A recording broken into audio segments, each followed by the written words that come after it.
नमस्कार। दिन भर की खबरों को लेकर मैं अलका कथूरिया सहारा हरियाणा के खास बुलेटिन में आप सभी का स्वागत करती हूं।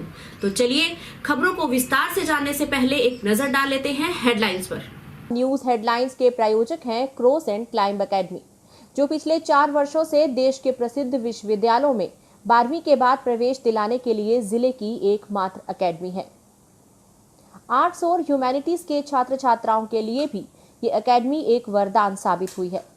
अपने बच्चों के उज्जवल भविष्य के लिए और संपूर्ण व्यक्तित्व के विकास के लिए आज ही संपर्क करें क्रॉस एंड क्लाइंब की निदेशक सुनीता कुंडू से। इनका फोन नंबर है 9215649666। रोहतक में सुलझी 4 हत्याओं की गुत्थी, बेटा ही निकला माँ बाप, बहन और नानी का कातिल।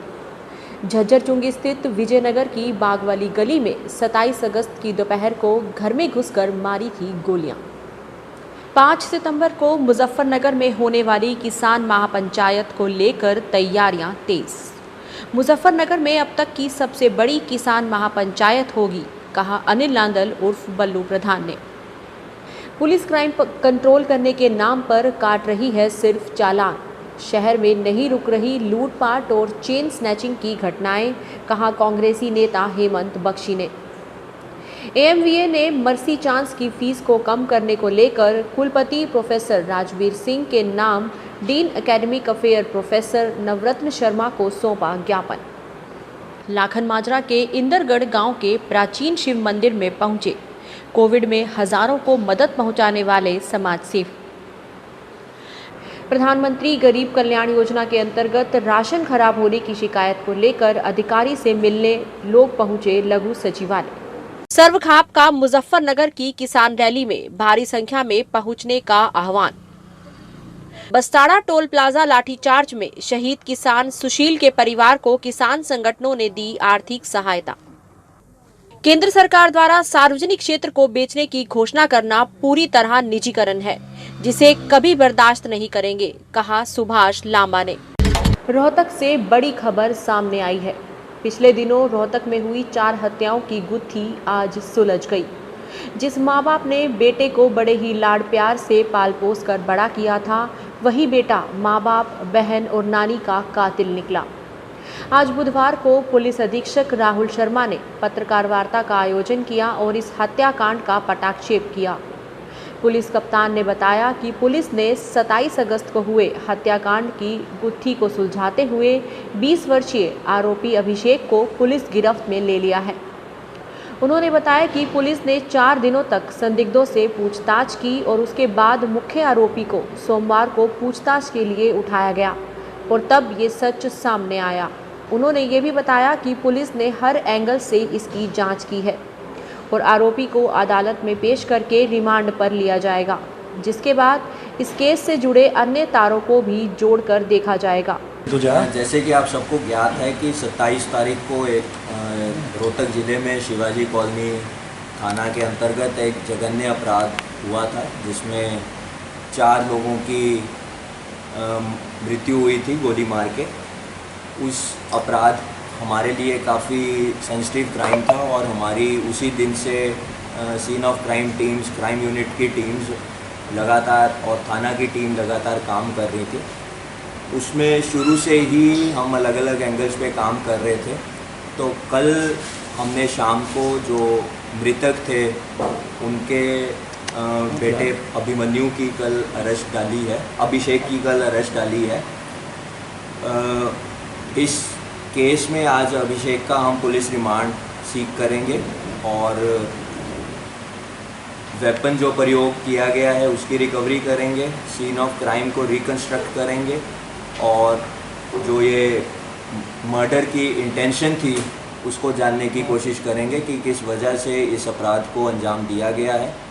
अभी तक हमने इसमें सिर्फ अभिमन्यु की अरेस्ट डाली है, अभिषेक की अरेस्ट डाली है। बाकी लोगों के इन्वॉल्वमेंट के लिए हमारी टीम्स लगातार लोगों को इंटेरोगेट कर रही हैं, उनसे पूछताछ कर रही हैं और किसी की संलिप्तता सामने आएगी तो उसकी भी अरेस्ट डाली जाएगी। मेरी पूरी कोशिश है कि इस केस को हम जो भी चेन्स हमारी बची हुई हैं उनको जल्दी से जल्दी जोड़कर इस केस को हम अंजाम तक पहुंचाएं और इसको चार्जशीट करें ताकि इसकी ट्रायल जल्दी से जल्दी शुरू हो सके। अब आप लोगों के कोई प्रश्न हो तो वो क्या वजह क्या है, क्या किस लिए की और किस देखिए अभी तक की, क्योंकि हमने इसकी कल रात ही गिरफ्तारी डाली है, तो अभी तक की पूछताछ में फैमिली में कुछ तनाव था, वो अलग अलग रीजंस को लेके था, जिसमें अभिमन्यु का पर्सनल अभिषेक का पर्सनल कंडक्ट भी है, फाइनेंशियल रीजंस भी हैं और कुछ और रीजंस भी हैं। तो अभी मेरे लिए काफ़ी जल्दबाजी होगी एक पर्टिकुलर रीज़न को फिक्स कर पाना कि इस रीज़न के कारण उसने इस बात को अरेस्ट किया है, तो कोई तो ऐसा कारण होगा कि इस पे शक गया कि इसी ने हत्या की। देखिए वो हमने मौके के पास की सीसीटीवी कैमरास, टेक्निकल डिटेल्स और ह्यूमन इंटेलिजेंस काफ़ी हमारी टीम्स ने एकत्रित करी है।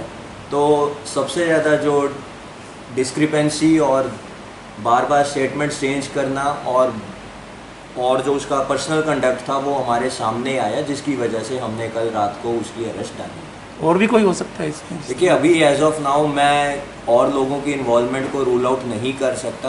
वो परिवार के सदस्य भी हो सकते हैं क्योंकि ये उनका डिसीज का बेटा ही शामिल है, तो बाकी और परिवार के सदस्य भी हो सकते हैं, इसके कुछ फ्रेंड सर्कल से भी हो सकते हैं। एज ऑफ नाउ हम किसी की भी इन्वॉल्वमेंट को रूल आउट नहीं।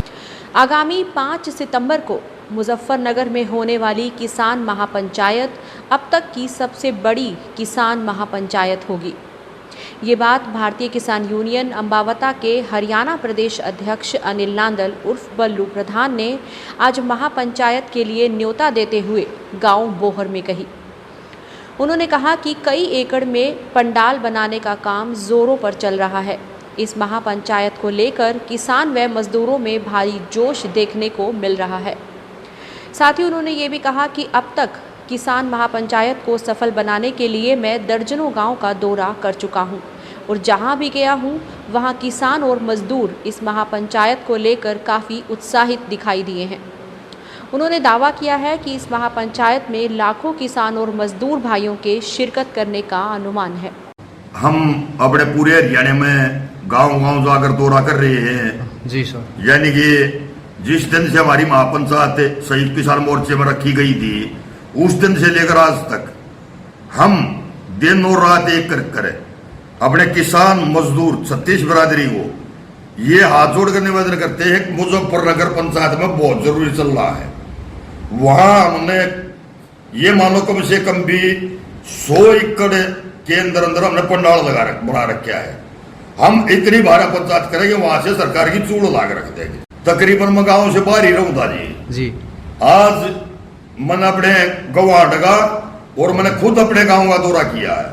मेरे को बहुत बढ़िया, मेरे बुजुर्गों ने, मेरे भाइयों ने, काका ताऊ दादा ने, सबने मेरे को बहुत बढ़िया आशीर्वाद दिया।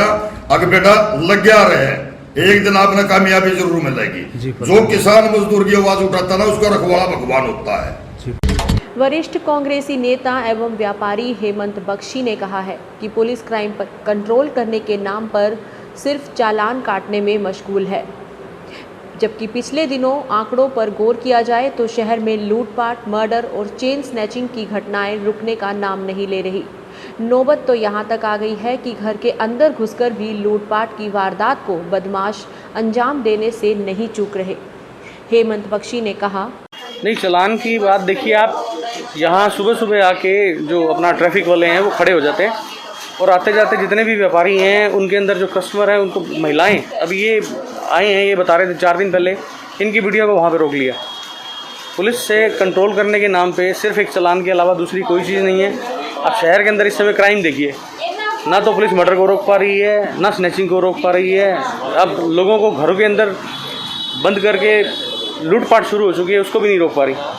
और आप देखिए कि आज सुबह मैं यहाँ पे जिस समय निकल रहा था मैं, वो एक व्यापारी को खड़ा करके पहले हेलमेट के नाम पे उसके सारे कागज़ निकलवा के उसको, और एक वो बच्चा खड़ा किया हुआ था साहब, वो इनोसेंट लड़का ट्यूशन से आ रहा है, बैग उसने टांगा हुआ है और देख रही है कि पुलिस ये बच्चा है और पढ़ाई लिखाई करने वाला बच्चा, उसको निकाल के उसके कागज़ सारे ये वाला वो दिखाओ।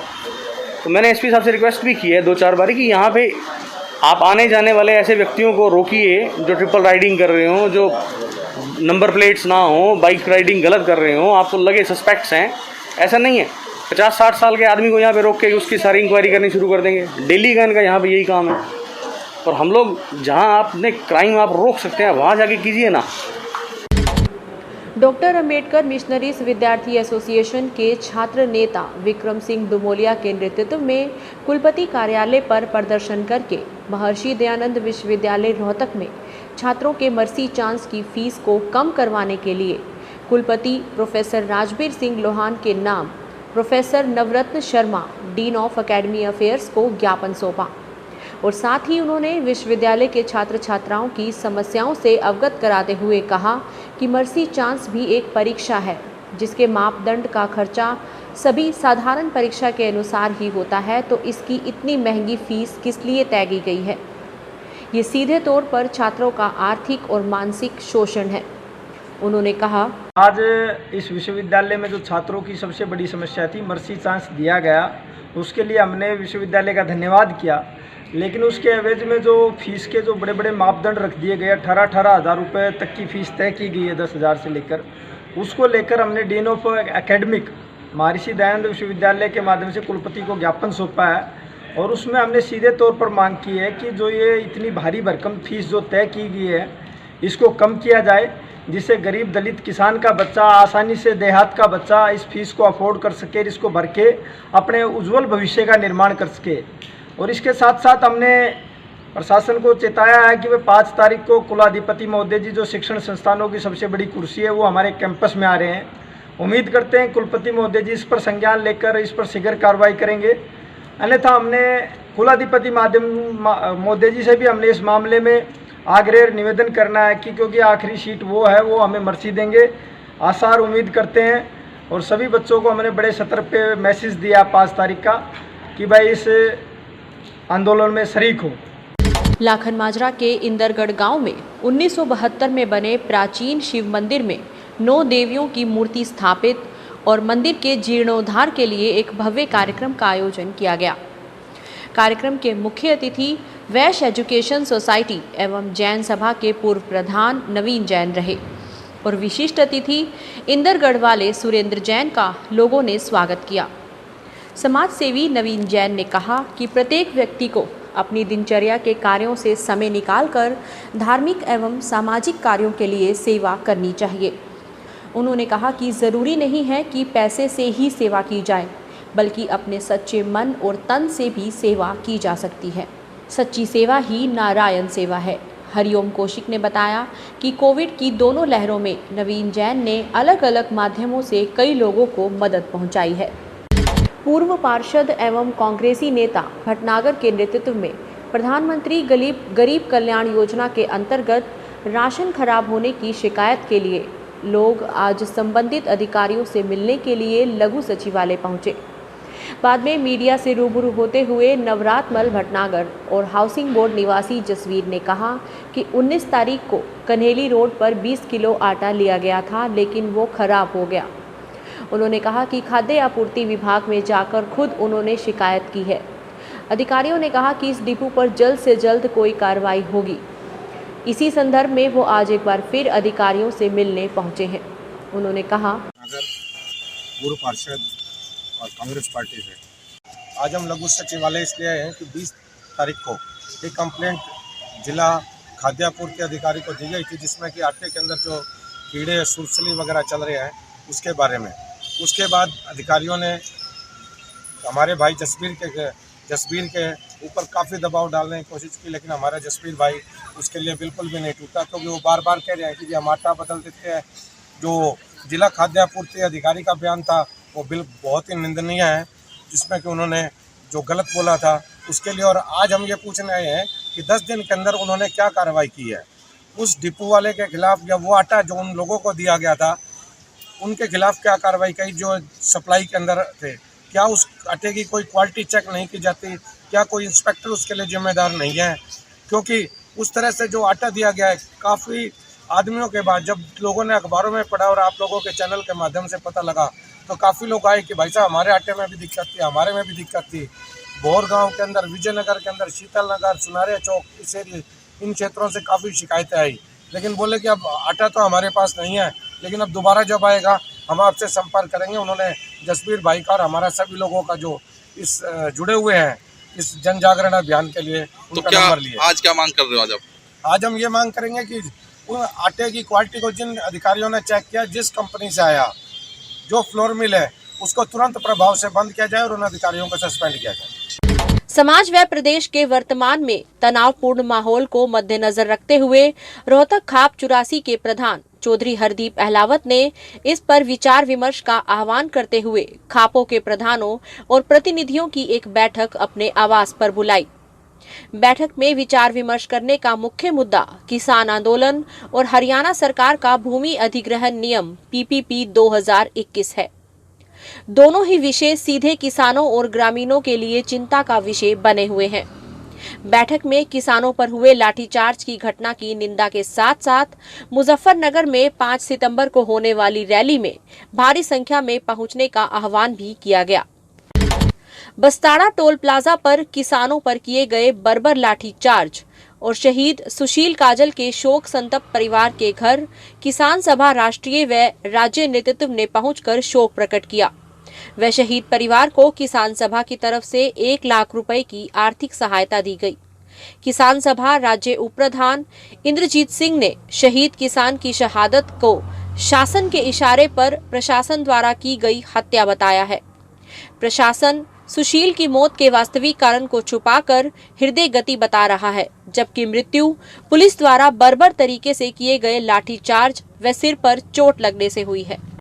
India state government employees federation के राष्ट्रीय अध्यक्ष एवं सर्व कर्मचारी संघ हरियाणा के प्रदेशाध्यक्ष सुभाष लांबा ने कहा कि all India state government employees federation जनता की कड़ी मेहनत और टैक्स पेयर के पैसों से खड़े सार्वजनिक क्षेत्र को किसी भी कीमत पर बिकने नहीं देगी। उन्होंने कहा कि अब केंद्र सरकार ने आधिकारिक तौर पर सार्वजनिक क्षेत्र को बेचने की घोषणा कर दी है। ये पूरी तरह से निजीकरण है जिसे बर्दाश्त नहीं किया जा सकता। उन्होंने ये भी कहा कि एक तरफ केंद्र सरकार बड़े कॉरपोरेट घरानों के लाखों करोड़ रुपए टैक्स माफ कर रही है और दूसरी तरफ सार्वजनिक क्षेत्र की संपत्तियों को निजी हाथों में सौंपकर 60,000 करोड़ रुपए कमाने का ऐलान किया है। इससे केंद्र सरकार की कॉरपोरेट प्रस्त नीतियां बिल्कुल स्पष्ट होती हैं। वहीं किसानों पर किए गए लाठीचार्ज की भी ठोस निंदा करते हुए उन्होंने कहा कि देश का अन्नदाता आज सड़कों पर है। सरकार को ये तीनों कृषि बिलों को वापस लेना होगा और किसानों की जीत होगी। India state government employees federation के आह्वान पर पूरे देश में आज प्रदर्शन हुए हैं। इसमें जो केंद्र सरकार ने अभी हाल ही में जो नेशनल मुद्रीकरण पाइपलाइन योजना के तहत सार्वजनिक संपत्ति को बेचकर जो 6 लाख करोड़ रुपए एकत्रित करने की योजना की घोषणा करी है, आज प्रदर्शन के मार्फत से उसकी घोर निंदा की है और सरकार से मांग की है कि इसको फौरी तौर से वापस लिया जाए। दूसरा, जो किसानों के ऊपर लाठीचार्ज हुआ है, हम 3 कृषि कानूनों को वापस लेने की मांग करते हैं और जो लाठीचार्ज हुआ है शांतिपूर्वक जो प्रदर्शन कर रहे थे निहत्थे किसानों पर बर्बरतापूर्ण, उसकी निंदा करते हैं, न्यायिक जांच की मांग करते हैं, दोषियों के खिलाफ कार्रवाई हो। तीसरा, हम ये कह रहे हैं कि जन सुविधाओं का निजीकरण करने की बजाय इनको मजबूत करो और जनता को बेहतर सुविधाएं दो। अलग अलग विभागों में 8 लाख से ज़्यादा पद खाली पड़े हुए हैं, उनको भरो, बेरोजगारों को रोजगार दो, जनता को बेहतर सुविधाएं दो। राइट टू सर्विस एक्ट लागू करने से पहले इन पदों को भरो, आवश्यक सुविधाएं प्रदान करो, तब ये राइट टू सर्विस एक्ट लागू हो सकता है, अदरवाइज लागू नहीं हो सकता। चौथा, जो ठेकेदारी प्रथा है उसको खत्म किया जाए, लेकिन सरकार खत्म करने के नाम पर एक नई कंपनी रजिस्ट्रेशन करा रहे हैं जिसका काम ही ठेके पर कर्मचारियों को भर्ती करना है। इसलिए हम कह रहे हैं कि इस आउटसोर्सिंग पॉलिसी भ्रष्टाचार की जर्नी और शोषण की पोषक है, इसको रद्द किया जाए और तमाम प्रकार के कच्चे कर्मचारी पक्के हों। जो हमारे PTI हैं, ग्रुप D के हमारे जो स्पोर्ट्स कोटे में लगे थे 1518, तमाम छटने वाले कर्मचारियों को वापस ड्यूटी पर लिया जाए। पुरानी पेंशन बहाली होनी चाहिए और हम माननीय मुख्यमंत्री जी की इस बयान पर गहरी नाराजगी प्रकट करते हैं कि अंशदायी पेंशन योजना बहुत बेहतर है। अगर बेहतर है तो माननीयों के ऊपर लागू क्यों नहीं होती, इस बात का जवाब भी हम सरकार से चाहते हैं। और अगर इन मांगों का समाधान नहीं हुआ तो बहुत जल्दी ही इस देश का all India state government employees federation, कर्मचारी और मजदूर, सेंट्रल ट्रेड यूनियन मिल करके राष्ट्रव्यापी आंदोलन पर जाने पर मजबूर होंगे। आज के लिए इतना ही, फिर मुलाकात होगी हमारे अगले एपिसोड में। तब तक के लिए शुभ रात्रि, शब खैर, नमस्कार।